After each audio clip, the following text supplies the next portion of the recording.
I remember thinking that the music was way too loud and the talking was much too quiet. Yes. The action scenes, like the car chases, everything were so loud, it made it uncomfortable. And then I wrote, when does the Bond movie start?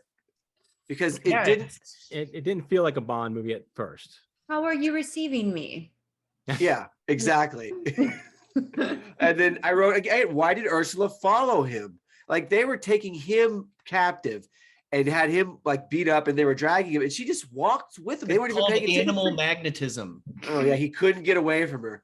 I love the bad guys in both movies, now that I think about it, had the dopest setup. Like inside the mountain, it was so, remember they were giving him kimonos and they had like tea time and it was like so nice.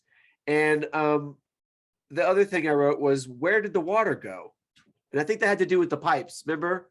Oh yeah, the water in the pipes, like they were crawling through the plumbing. Oh, when he was crawling through the pipes and then the water flushed him out and then he went to the end of the pipe and no water. Yeah.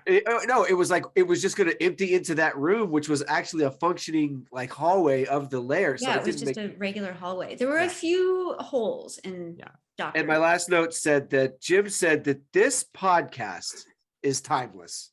The one you're listening to right now. The one you're listening to right now. And that was the whole podcast genre that we're doing is timeless. It is.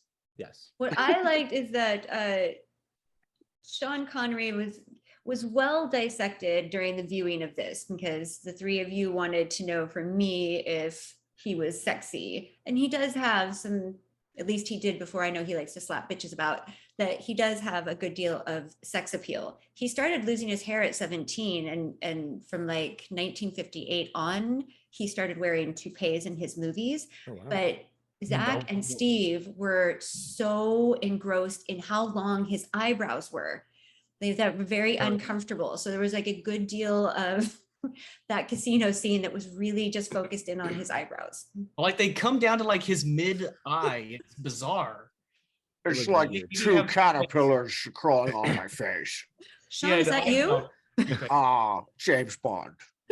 Back from the dead.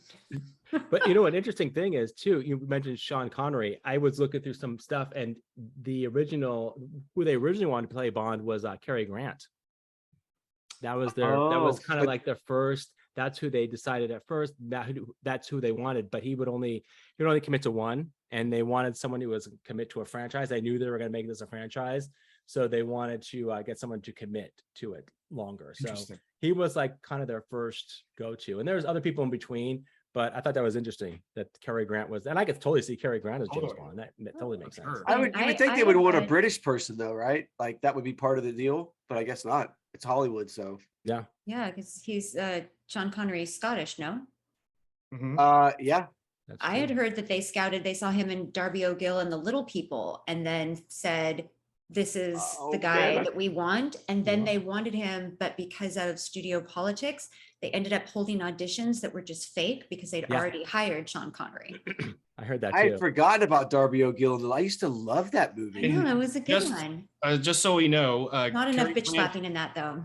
Cary Grant was born in England, so technically is British. Ooh. Oh, okay. Well, there you go. Even sexier?